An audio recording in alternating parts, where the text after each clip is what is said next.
Today we're going to look at a proof of the completeness of the function space LP. First we're going to define LP, and we're going to need a measure space, which is just a set, a sigma algebra, and a measure mu, and we're going to fix P as a finite real number greater than or equal to 1. We're going to let LP be the vector space of equivalence classes of functions from our set to whatever scalar field we're using. In this case it's going to be the real numbers, for which the Lebesgue integral of the pth power of the absolute value of f is less than infinity, or is finite, well defined. And I say equivalence classes of functions. Let me clarify what I mean by that here in the footnote. I mean that f is equivalent to g if and only if f of x equals g of x almost everywhere. Meaning the LP space doesn't look at functions, it looks at functions up to differences in definition for a set of measure 0. And now we're going to define a norm on the LP space. So given a function f in LP, and again, we're not taking a function, we're taking a representative of the equivalence class that's in LP. And we're going to define the norm on f as just the pth root of the Lebesgue integral of the pth power of the absolute value of the representative of the equivalence class, which is a function f. And I'll leave it as an exercise to prove that that's actually a norm. And so here's our main proposition, that the normed vector space, LP, with the norm of the LP norm, is a Banach space for p's greater than or equal to 1. It's also a Banach space for L infinity, but that's another space that's slightly differently defined than the space I've defined up here. But it's also a Banach space. And here we have our proof sketch. So completeness essentially means that every Cauchy sequence in the space converges. So that's exactly what we're going to do. We're going to choose an arbitrary Cauchy sequence and try to find a convergence point that matches these characteristics here. Meaning the convergence point, it has to be an LP, and the Cauchy sequence actually does have to converge to it. But the first step that we're going to do is actually just to try to find a convergence point candidate given an arbitrary Cauchy sequence. So let's choose an arbitrary Cauchy sequence first of all. We're going to fix a phi index n and let that be Cauchy in LP. And in fact, we're not going to try to find a convergence point directly of phi. We're going to try to find a convergence point of psi index n, which is a subsequence of phi. And that's also going to solve our problem, because phi is a Cauchy sequence, and if a Cauchy sequence has a convergence point, then any subsequence of the Cauchy sequence will also converge to the same point. So if I choose a psi, which is a subsequence of phi, and if I find a convergence point of psi, it's also the convergence point of phi. And we're actually not going to choose any subsequence, we're going to choose a subsequence with a very clever property, which is this one here. And it's also an exercise, I'll leave it as an exercise to check that this is actually possible for any Cauchy sequence phi index n. It's always possible to find a psi of n with this property. So now let's try to find the convergence point candidate.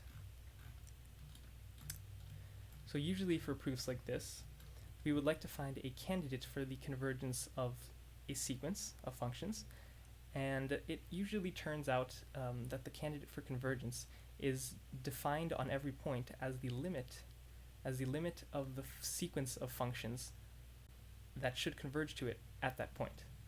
So this is our try here. We're going to conjecture that psi, which should be the convergence point of the sequence psi index n, is just defined, given an x, is defined as the limit as k goes to infinity of psi k at that x. So we're defining the function phi, which should be our convergence point, at every single point as the limit of the sequence at that point. So the convergence of the limit is not guaranteed, and that's in fact what we're going to check for a majority of the proof. That's the central problem in this proof, is to try to get the convergence of the definition of this convergence point candidate. And to make our lives easier, we're actually going to redefine this exact definition here of psi of x in terms of a series and not a limit. And so we're going to define psi of x as the psi 1 of x plus this series here, and it's a telescoping series, so you can check that it's just equal to this first definition using a limit. So we've traded the problem of studying the convergence of a limit to studying the convergence of a series. How does this help us? Well, we're going to need an auxiliary function theta, and this theta has nothing to do with the convergence. Well, it isn't the convergence point of psi, it isn't the convergence point of phi.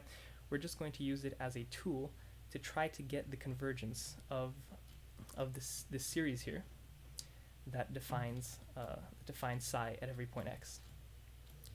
So define an auxiliary function theta, and we're going to define actually the absolute value of theta at every point x as this term plus this series here. And so knowing the absolute value of theta, we can actually obtain a bound for the LP norm of theta. And so this now we see why we've chosen to define the absolute value of theta and not theta, and that's because the LP norm involves the absolute value of theta to a power p and the integral of that. So if we write out explicitly what the LP norm of theta actually means, we just substitute in the value that we've already defined for the absolute value of theta, and we get this expression here. Now, what we would like to do to obtain a bound is to use ultimately this property we've defined psi with, that subsequent psi with. So we would like to get in this expression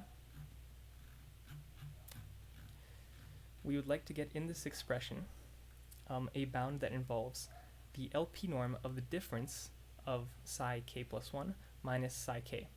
And we have something that's quite similar. We have a series, and it has the absolute value of psi k plus 1 minus psi k.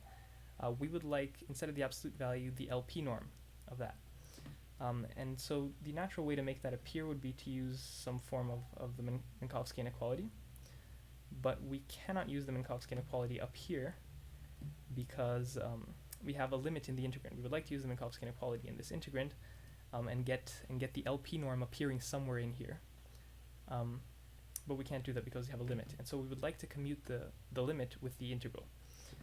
Normally you would not be able to do this, but in this case the monotone convergence theorem applies because this series of functions here inside, this sequence of functions given by the limit that we have in the integrand, it converges in a monotone fashion. Notice that we have a series, and it's a series of absolute values, so we're always increasing the value of the terms of the sequence as n goes to infinity. And so we're able to commute here after this passage 2, this equals 2, we're able to commute the limit with the integral. And so now at this point we're going to apply, actually have another intermediary step here. Oh yeah, so here I'm just rewriting the expression in terms of the LP norm, making the LP norm appear in here. And now we apply the Minkowski inequality because we have a finite number of terms that are being summed under the LP norm, and we get this. And finally, we do have now a series of these differences of psi k plus 1 minus psi k with the LP norm, and we know that is a finite value, right? 1 over 2 to the k. We just chose 1 over 2 to the k because we know that the series with general term 1 over 2 to the k converges. And so now we have a bound for the LP norm of theta. So the LP norm of theta is well defined. And now we have a few conclusions that we can draw from that, which are the following. So now we have that the integral of theta is less than infinity, is finite, so we can define the Lebesgue integral of theta, meaning that theta at every point is also well defined. Right? If it weren't defined almost everywhere, then the integral could be infinite. So it is defined almost everywhere, and yeah, okay. And the absolute value of theta at every x is also well defined everywhere, because if theta is well defined everywhere, then so is the absolute value. And from the definition of the absolute value of theta, which directly involved this term here, we have that this term is well defined almost everywhere because the absolute value of theta was defined almost everywhere, and this is just and this is less than, in absolute value, this is less than the value of theta at every x. So that's also well defined almost everywhere. And finally, since the absolute convergence of a series implies convergence, we get that, right, this series converges, so then this series must also converge almost everywhere. And this is in fact the convergence of the series that we were after. This is the telescoping series that we defined our convergence point candidate psi with. So this looks very promising, and this is almost what we were after, in fact. Telescoping series converges almost everywhere. Note almost everywhere. We didn't define psi to be, we didn't define psi almost everywhere, we defined psi everywhere. But note that in the LP space, we're dealing with equivalence classes of functions.